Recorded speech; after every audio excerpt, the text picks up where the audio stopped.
PM Modi की सर्वदलीय बैठक आज शाम 6 बजे सभी दलों के नेताओं के साथ पीएम करेंगे बैठक। कोविड प्रबंधन और वैक्सीनेशन नीति पर करेंगे चर्चा। पंजाब कांग्रेस का अध्यक्ष बनते ही एक्शन में नवजोत सिंह सिद्धू। चंडीगढ़ में कई पार्टी नेताओं से की मुलाकात। आज अमृतसर जाएंगे नवजोत सिंह सिद्धू। चरखी दादरी में बबीता फोगाट का किसानों ने किया विरोध। सिविल अस्पताल में निरीक्षण करने पहुंची थी बबीता। पुलिस ने किसानों को बीच रास्ते में रोका, फिर भी अस्पताल के अंदर पहुंचे किसान। गुरुग्राम के फारूखार नगर में जमींदोज हुई 3 मंजिला इमारत। हादसे में अब तक 3 लोगों की मौत। एनडीआरएफ का राहत और बचाव का काम जारी। हरियाणा में एक बारिश ने खोली तमाम दावों की पोल। कई शहरों में हुई वाटर लॉगिंग, सड़कें बनी तालाब। जल भराव की समस्या से लोगों को होना पड़ा दो चार। और चंबा भरमौर रोड पर रावी नदी में गिरी कार। बारिश के बाद भूस्खलन की वजह से हुआ हादसा। 3 लोगों के मिले शव।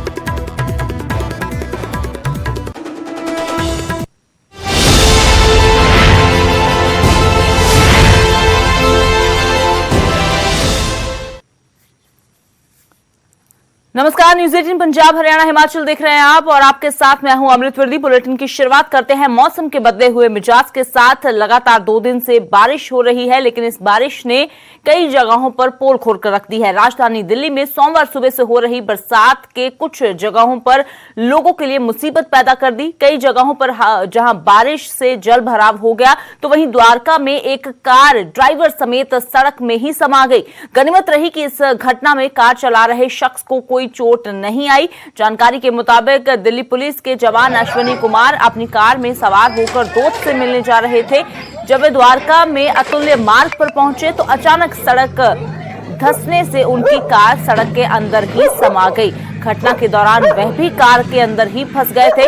सड़क पर अचानक हुई इस घटना से इलाके में हड़कंप मच गया। वहां मौजूदा लोगों ने तुरंत पुलिस को इसकी सूचना दी और फिर क्रेन की मदद से कार को बाहर निकाला जा सका। लेकिन गनीमत रही कि कार चालक इस पूरे घटना के दौरान बाल बच गए। कोई चोट उन शख्स को नहीं आई।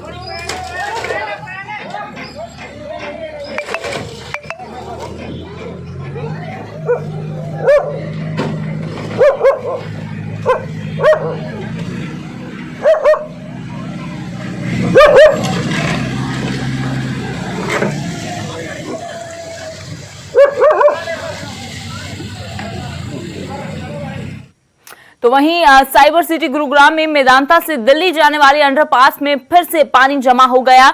देर रात से हो रही मूसलाधार बारिश के बाद अंडरपास के 4 से 5 फीट पानी जमा हो गया। बता दें कि इस अंडरपास में पिछले 2 सालों से जरा सी बारिश के बाद जलभर की स्थिति बन जाती है। तो तस्वीरें आप देख सकते हैं, 5 से 6 फीट तक जल भराव हुआ है गुरुग्राम में, जहां अंडरपास में बरसात के बाद किस तरह की तस्वीरें हैं ये आप अंदाजा लगा सकते हैं। अंडरपास में पिछले 2 सालों से यही हाल है, लेकिन अब तक इसका कोई भी हल नहीं किया गया है। तो पानी एक बार फिर से साइबर सिटी हुई है। अंडरपास में पानी जमा हो गया और प्रशासन के दावों की पोल खुल गई है।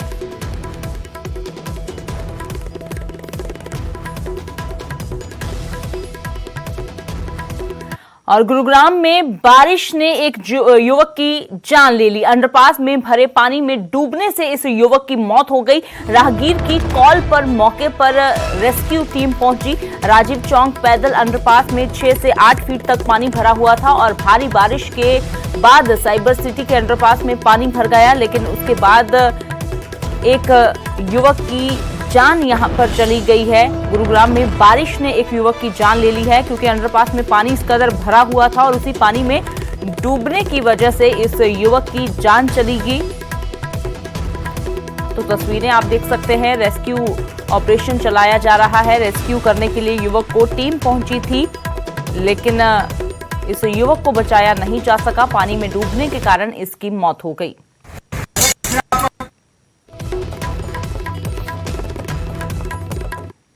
से मैसेज आया था कंट्रोल रूम से। हाँ। और हमने आके यहाँ पे देखा कि कोई बताया गया कि कोई व्यक्ति यहाँ पे डूब गया सबवे में। हाँ। और फिर उसके बाद में हमने अपनी टीम को पानी के अंदर उतारा। हाँ। पहले से 29 सेक्टर की एक टीम उतरी हुई थी पहले ऑलरेडी, और उन लोगों की वजह से, उनकी मदद से हमारी टीम ने भी मिलकर काम किया और उसको बंदे को बाहर निकाला।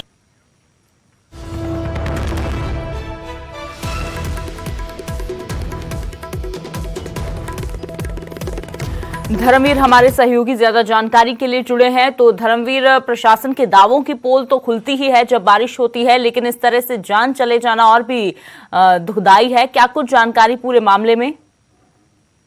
बिल्कुल, देखिए कल जिस तरह से बारिश हुई उसके बाद गुरुग्राम के कई इलाके जो हैं वो जलमग्न हो गए थे। एक तरह से हम कह सकते हैं गुरुग्राम में कल नदियां जो है सड़कों पर देखने को मिली, चाहे वो पोश इलाके हों, चाहे साउथ सिटी हो, डीएलएफ हो, चाहे सेक्टर 4-7 हो, लो हो, या फिर चाहे सरकारी अस्पताल ही क्यों ना हो, वहाँ भी अस्पताल के अंदर जाने तक का रास्ता जो है लोगों को नहीं मिला था। लोगों को ट्रैक्टरों में सवार होकर के अस्पताल के अंदर जाना पड़ा था।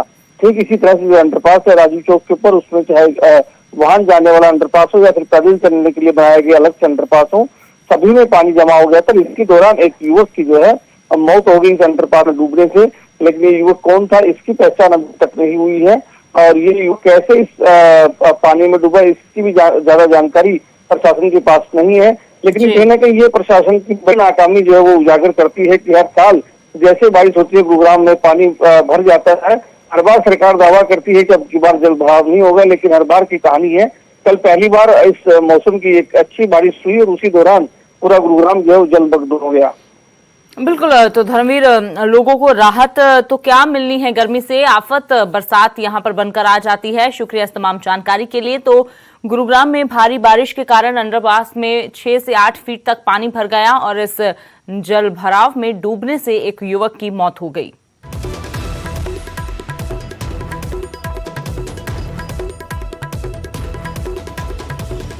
तो हर तरफ बारिश हो रही है। बारिश से एक तरफ जहां लोगों को गर्मी से राहत मिली है, वहीं बारिश ने इंतजामों की पोल खोलकर रख दी है। कैथल का जिला सचिवालय पानी पानी हो गया। प्रशासन के तमाम दावे बारिश में धुल गए।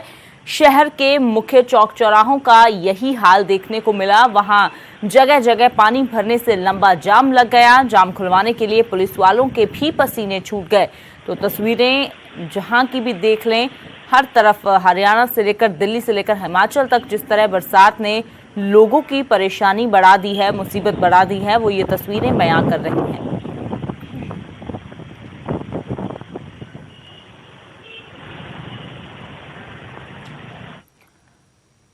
तो वहीं मानसून की पहली बारिश में बहादुरगढ़ के लोगों को भी परेशानियां उठानी पड़ी। वेस्ट जुआ ड्रेन खतरे के निशान से ऊपर बह रही है। पानी की निकासी के लिए करीब 70 करोड़ से बन रही ड्रेन ही लोगों के लिए मुसीबत का सबब बन गई। वो इसलिए क्योंकि ड्रेन का पानी वापस गलियों में भर रहा है और यही पानी अब लोगों के घरों में घुस रहा है। स्थानीय लोग अपने स्तर पर नालियों की सफाई तो कर रहे हैं, लेकिन लोगों का आरोप है कि निर्माण के वक्त ठेकेदार ने सही से काम नहीं किया। ड्रेन का लेवल ऊपर होने से पानी सीधा गलियों में जमा हो रहा है और गंदा पानी लोगों के घर में घुस रहा है, जिससे बीमारियां फैलने का भी खतरा बना हुआ है। तो बारिश में बहादुरगढ़ नजर आया।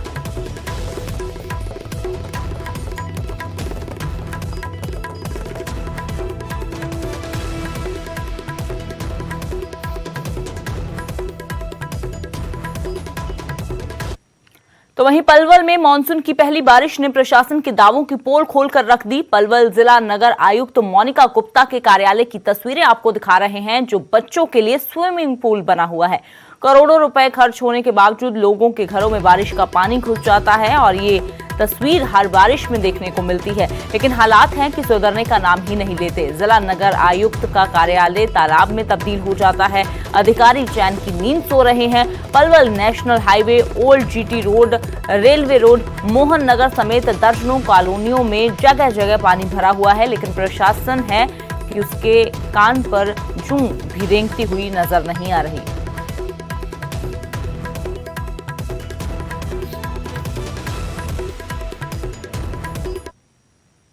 दे रखी थी आज रास्ते के लिए, पानी नहीं भरा पड़ा, अंदर कहाँ जाए फिर वापसी जाने का लगा गया। किसी से बात करी मैडम आई आज? नहीं मैडम देख लिया हमने, कहा देखिए यहाँ पर पानी भरा, मैडम कहाँ गई होगी ऑटो ऑटो पानी में कर। ये ठीक हो गया। क्या कहना चाहोगे, क्या होना चाहिए शहर में? काम होना, सफाई होनी चाहिए, उसका बुरा हाल हो रहा है सर, और क्या है। तो वहीं चंबा भरमौर रोड पर गहरा के पास एक ऑल्टो कार भूस्खलन की चपेट में आने से रावी नदी में जा गिरी। कार में सवार एक ही परिवार के 3 लोगों की मौके पर ही मौत हो गई। जानकारी के अनुसार मृतक परिवार के सदस्यों का अपने ही गांव में किसी अन्य के साथ कहासुनी हो गई थी, जिसको लेकर पुलिस चौकी गहरा में शिकायत की गई। इसी शिकायत के चलते परिवार को पुलिस चौकी गहरा बुलाया गया था। पुलिस चौकी गहरा पहुंचने से पहले ही ये हादसा हो गया। तो ये हादसा चंबा भरमौर रोड पर गहरा के पास हुआ, जहां ऑल्टो कार भूस्खलन की चपेट में आने से रावी नदी में जा गिरी और एक ही परिवार के 3 सदस्यों की मौके पर मौत हो गई।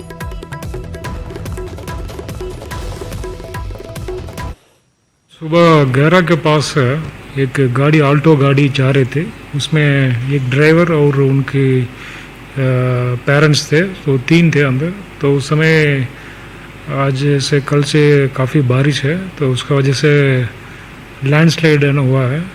तो ये गाड़ी भी बीच में आ गया, लैंडस्लाइड के बीच में, और गाड़ी के साथ ये 3 लोग भी नीचे नदी में चले गया। तो उसमें स्पॉट में ही 3 को ना डेथ हो गया। यही हमारा टीम गई और इनको रेस्क्यू करके पोस्टमार्टम के लिए भेज दिया। तो वहीं हिमाचल प्रदेश में भी बारिश का दौर लगातार जारी है। मौसम विभाग ने आज तक प्रदेश में ऑरेंज अलर्ट जारी किया है। कांगड़ा में भी भारी बरसात हो रही है। यहां पर नदी नाले उफान पर हैं। देर रात से बारिश का दौर लगातार जारी है। अब तक शाहपुर, फतेहपुर और धर्मशाला के कई रहायशी मकान बारिश की चपेट में आ चुके हैं। तो बारिश से नदियां नाले उफान पर हैं। पानी का बहाव कितना तेज है वो आप तस्वीरों में देखकर जो है अंदाजा लगा सकते हैं कि यहाँ पर खतरा कितना ज्यादा बना हुआ है। तो पानी का बहाव तेज है, नदियां नाले उफान पर हैं। लोगों को जो खतरनाक इस समय स्थान बने हुए हैं वहां पर जाने के लिए मना किया जा रहा है, क्योंकि बड़ी तादाद में अभी भी पर्यटक धर्मशाला पहुंच रहे हैं, शिमला पहुंच रहे हैं, हिमाचल के अन्य हिस्सों में पहुंच रहे हैं।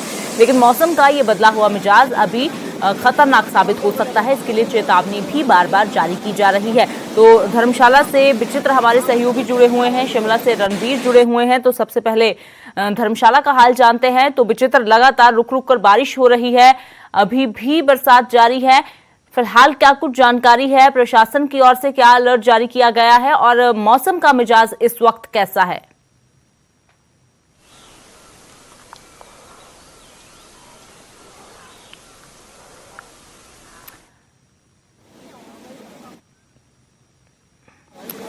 तो धर्मशाला का हाल फिर से जानने की कोशिश करेंगे विचित्र से। उससे पहले रणबीर के पास चलते हैं। शिमला का मौसम का मिजाज कैसा है जान लेते हैं।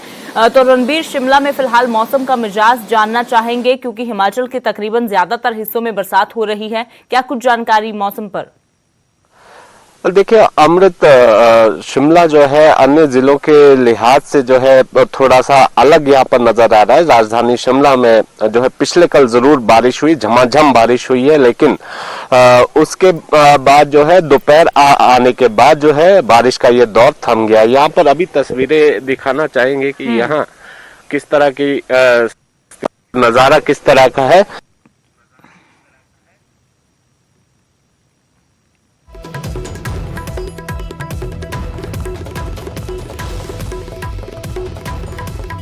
तो शिमला में अभी मौसम जो है वो साफ नजर आ रहा है।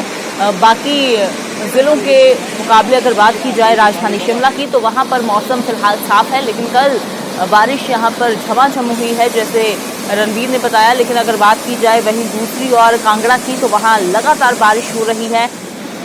तो विचित्र हमारे सहयोगी दोबारा से जुड़े हैं। तो विचित्र, मौसम का मिजाज कैसा है धर्मशाला में और आसपास के इलाकों में, क्या कुछ जानकारी है? दर्शकों के लिए साझा कर रहे हैं, तो आप लोग अंदाजा लगा ही सकते हैं कि किस तरह का मौसम यहाँ पर बना हुआ होगा। देखिए अभी भी यहाँ पर जो वो झमाझम बारिश जो वो हो रही है, ना केवल अभी से बल्कि आधी रात से हो रही है, और बीते कल भी यानी दोपहर से पहले जो वो काफी ज्यादा बारिश जो हुई है। दोपहर के बाद भी शाम को भी बारिश हुई थी।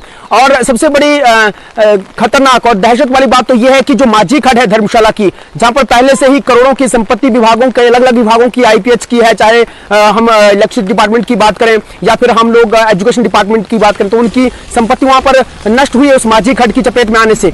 और बीते कल 2 बार बाढ़ आई है उसमें, यानी एक वक्त जब सुबह का वक्त था जब बारिश हो रही थी उस वक्त भी बाढ़ आई और शाम के 4 बजे फिर से वहां पर बाढ़ आई है। तो लोग, वहां के जो लोग हैं, यानी जो मनेड है, मनेड पंचायत है, इसके साथ पासू है, इसके साथ शिला है, उन पंचायतों के लोग जो वो कहीं ना कहीं दहशत में, क्योंकि वो तमाम पंचायतों के जो लोग गांव है वो उसी खड्ड के इर्द गिर्द जो वो बसते हैं। तो ऐसे में वहां के लोग अभी भी दहशत में, वहां पर आंगनबाड़ी, स्कूल और जो भी सरकारी बिल्डिंग्स थी वहां पर, वो सब की सब उस खड्ड की चपेट में आई है। इलेक्ट्रिसिटी डिपार्टमेंट के तो कम से कम 10 से 15 करोड़ रुपए का नुकसान उसी खड्ड की वजह से जो है वहां पर हुआ है। 33 kV का जो बड़ा ट्रांसफार्मर था वो भी वहां से जो बह गया है। इसके साथ ही साथ बीते कल ही फतेहपुर की जो तस्वीर सामने आई थी कि 15 घर जो वो बारिश की चपेट में आने से मटियामेट हो गए हैं और 5 घर तो सबसे ज्यादा मटियामेट हुए हैं और लोग जो बेघर हुए हैं उनके लिए जो है रिहेबिलिटेट उनको किया गया है, गुरुद्वारे में उनको ठहराया गया। तो इस तरह की बहुत सारी तस्वीरें कांगड़ा से आ रही हैं और दहशत वाली तस्वीरें हैं। और अब तो चिंता वाली बात यह है अमृत कि अभी जो भूगर्भ शास्त्री हैं उनकी ओर से कहा गया है कि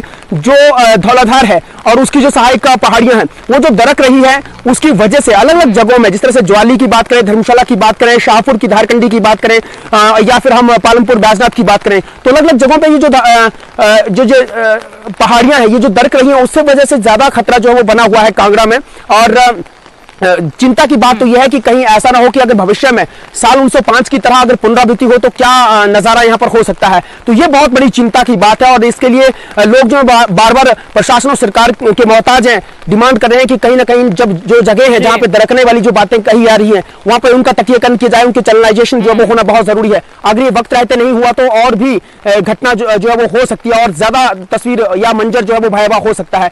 तो ये बहुत चिंता वाली बात है। और अभी वाली बरसात में तो हम लोगों ने देखा ही है कि किस तरह से बीते सोमवार को क्या हालात हुए, जो बीता सप्ताह था उसमें, और अभी भी बीते सोमवार को भी किस तरह की बारिश हुई है, किस तरह से बाढ़ आ रही है। तो ये बहुत चिंता वाली बात है अमृत, और इस पर अभी भी हमें इससे सबक लेना होगा। जो ये हादसे हमें अभी जो दिखा रहे हैं या जो पेश आ रहे हैं उससे हमें सबक लेना होगा। और जो जो जगह जो है वो जो दरकने वाली जगह है वहां पर जो वो तटीकरण करना या चैनलाइजेशन करना बहुत जरूरी है अमृत। जी जी विचित्र, शुक्रिया फिलहाल इस तमाम जानकारी के लिए। रणबीर भी हमारे सहयोगी जुड़े हुए हैं। तो रणबीर, हालांकि जैसे आपने बताया कि बाकी जिलों के मुकाबले शिमला की तस्वीर कुछ अलग है, लेकिन फिलहाल ऑरेंज अलर्ट जारी किया गया था। आने वाले दिनों में मौसम की संभावना कैसी बताई जा रही है, क्योंकि बड़ी संख्या में पर्यटक भी जो हैं वो शिमला का रुख कर रहे हैं?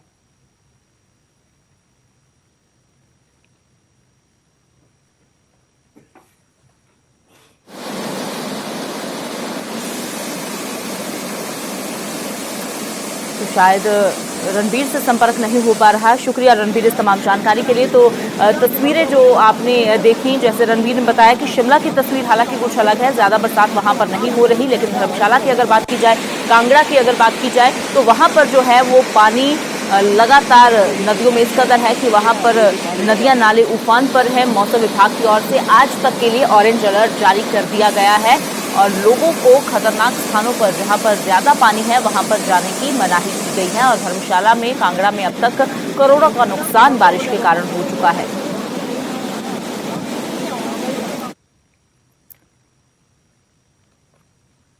तो कोरोना की तीसरी लहर की बात करते हैं, जिसकी संभावना के बीच पीएम मोदी और गृह मंत्रालय पर्यटन स्थलों पर उमड़ रही भीड़ से खासे चिंतित हैं और कोरोना नियमों की धज्जियां उड़ने पर नाराजगी भी जता चुके हैं। इसके बावजूद शिमला में ना तो पर्यटकों और ना ही आम लोगों को किसी चीज की परवाह है। कोरोना नियमों की शरेआम उल्लंघना की जा रही है। रिज मैदान और मॉल रोड समेत बाजारों में खासी भीड़ उमड़ रही है। लापरवाही साफ तौर पर देखी जा रही है। कोई गलत तरीके से मास्क पहन रहा है तो कोई बिना मास्क के ही बाहर निकल रहा है। हालांकि पुलिस के जवान मौजूद रहते हैं। जैसे ही पुलिस इधर उधर होती है तो वैसे ही नियमों की धज्जियां उड़नी शुरू हो जाती हैं। इसी बीच हिमाचल में एंट्री के नियमों में फिर से सख्ती की बात चल रही है, लेकिन मुख्यमंत्री ने इससे इनकार कर दिया है। उन्होंने कहा कि ऐसा करना फिलहाल सही नहीं है।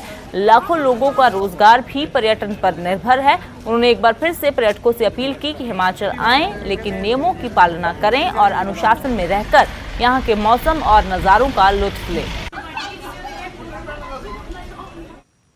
लेट कर रहे हैं हम उसका जो क्राउड आ रहा है, जो टूरिस्ट आ रहा है, उसको रोकना उचित नहीं है, उसको वापिस हटाना उचित नहीं है, क्योंकि टूरिस्ट भी काफी अरसे के बाद आ रहे और हिमाचल की टूरिज्म इंडस्ट्री जो है बहुत प्रभावित होती है। ऐसे में बहुत सारे नौजवानों को रोजगार टूरिज्म के माध्यम से मिला है, इसलिए रोकना उचित नहीं है। लेकिन हमने कहा कि टूरिस्ट जो भी आ रहा है चाहे वो सड़क पे ट्रैफिक के माध्यम से आ रहा है तो उसमें भी रेगुलेट करने के लिए हमने फोर्सेस को लगाया है, ज्यादा लगाया है, पुलिस बल को लगाया है।